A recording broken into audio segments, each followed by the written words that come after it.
Class 7 chapter number 8 expanding scratch exercise part पर बात करेंगे। पहला क्वेश्चन है fill in the blanks. A dash blocks can be use to move और turn the sprite around. तो यहां पर आपका आंसर आएगा मोशन ब्लॉक, क्योंकि मोशन ब्लॉक ही वो ब्लॉक है जो आपके स्प्राइट को मूव करा सकता है या टर्न करा सकता है। Default value for move block is 10। यहां पर 10 आएगी क्योंकि डिफॉल्ट वैल्यू मूव कराने के लिए 10 होती है। The dash block turns the Sprite through a specified angle. The correct answer turn block. तो यहां पर तीसरे फिल में टर्न आएगा। फोर्थ है the dash block plays a sound of drum. तो साउंड ब्लॉक यहां पर आंसर आएगा। ई में है a stack of block can be run over and over again using for ever block. पहले जो फिल इन द ब्लैंक्स के क्वेश्चंस हैं, इसमें ए में मोशन ब्लॉक, बी में 10 स्टेप्स, सी में द टर्न ब्लॉक, डी में द साउंड ब्लॉक और ई में द फॉरएवर ब्लॉक। ये यहां पर आप फिल इन द ब्लैंक्स में फिल करेंगे। सेकंड आता है ट्रू और फॉल्स स्टेटमेंट। पहली स्टेटमेंट है move block is a motion block. ये बिल्कुल सही है, ट्रू है। मूव ब्लॉक मोशन ब्लॉक का ही पार्ट है। Second statement B the stop button on top of the stage is use to execute a script. ये फॉल्स है, क्योंकि एग्जीक्यूट कराने के लिए हम ग्रीन फ्लैग का यूज करते हैं। स्टॉप बटन का यूज हम किसी भी स्क्रिप्ट को, चलती हुई स्क्रिप्ट को स्टॉप करने के लिए करते हैं। तो पहला जो स्टेटमेंट था वो ट्रू है, सेकेंड स्टेटमेंट फॉल्स है। सी स्टेटमेंट है for ever block runs the block inside at a specified number of times. ये भी फॉल्स है, क्योंकि स्पेसिफाइड नंबर ऑफ टाइम्स के लिए हम रिपीट ब्लॉक का यूज करते हैं।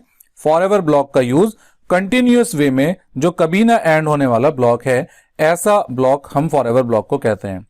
सो स्टेटमेंट ए ट्रू है, स्टेटमेंट बी फॉल्स है, स्टेटमेंट सी भी फॉल्स है। स्टेटमेंट डी पर आते हैं। Wait block is used to give a pause before executing the next block. Correct है, ट्रू है। वेट ब्लॉक किसी भी नेक्स्ट स्टेप पर बढ़ने से पहले कुछ समय के लिए होल्ड करता है। ई स्टेटमेंट पर आते हैं।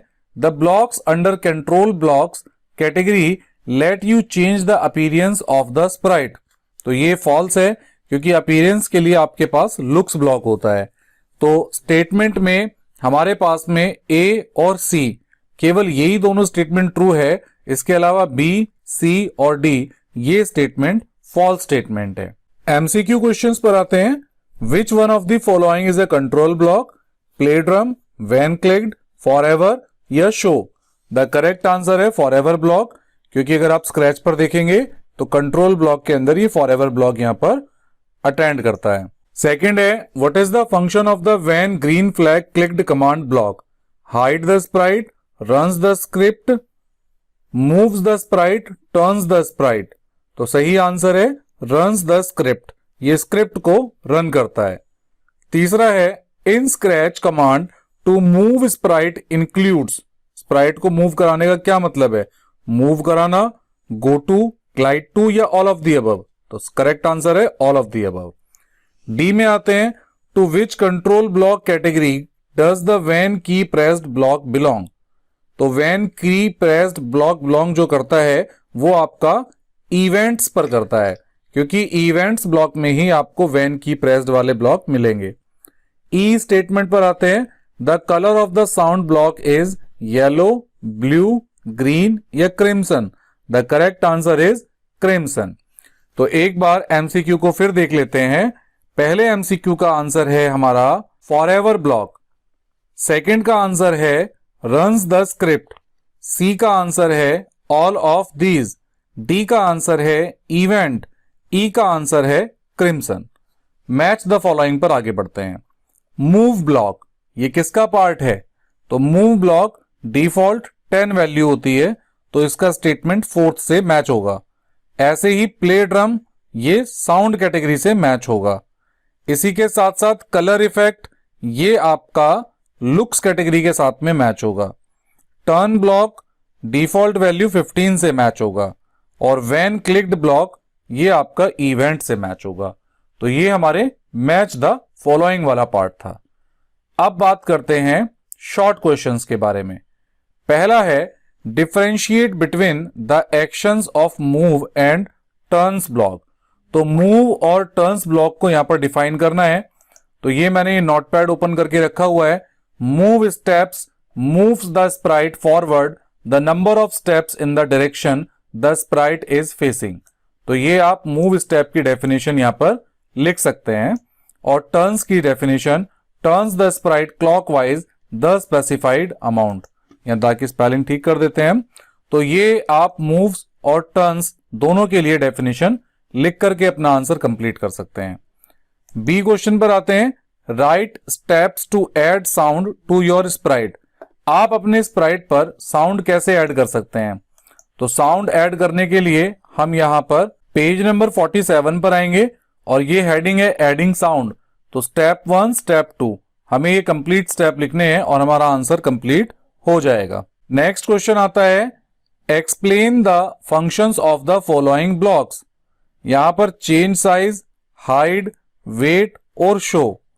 तो चेंज साइज के लिए हमें यहां पर की पॉइंट्स के रिवीजन वाले पॉइंट्स में सेकंड जो लास्ट पॉइंट है चेंज साइज के बारे में यहां पर डिफाइन किया गया है। इसी तरीके से हाइड और शो के बारे में भी उसके ठीक नीचे वाली लाइन में डिफाइन किया गया है। और जो वेट है हमारा उसके लिए हमें पेज नंबर 48 पर जाना होगा। यहां पर आपको वेट ब्लॉक की डेफिनेशन दिस ब्लॉक मेक से लेकर के ऑब्जर्व तक मिल जाएगी। डी क्वेश्चन पर आते हैं differentiate between the actions of forever and repeat blocks. तो फॉरएवर और रिपीट ब्लॉक्स की डेफिनेशन को समझने के लिए वापस से पेज नंबर 48 पर चलते हैं। यहां पर ये फॉरएवर ब्लॉक के लिए डेफिनेशन है। The forever block runs the blocks inside it over and over again. इतना लिखेंगे तो फॉरएवर ब्लॉक की डेफिनेशन कंप्लीट हो जाएगी। ऐसे ही रिपीट के लिए this block under control category runs the block inside it is specified number of time.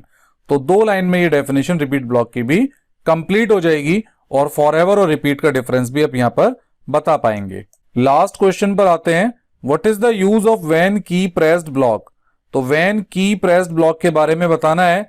तो यहां पर ये नोटपैड पर लाइन लिखी है व्हेन द स्पेसिफाइड की is pressed the script activates the event will only B triggered again after the event is released.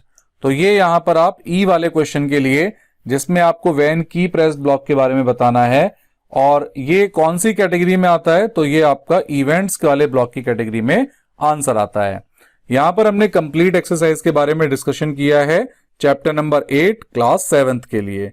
आपको लगता है कि यहां पर कुछ करेक्शंस होनी चाहिए, किसी एक क्वेश्चन में कुछ एक मिस्टेक्स हो सकती हैं, तो आप हमें कमेंट सेक्शन में जरूर बताइए ताकि हम उनको ऑब्जर्व कर सकें। वैसे हमने कोशिश की है कि इस एक्सरसाइज पार्ट के सोल्यूशन में कोई गलती ना रहे।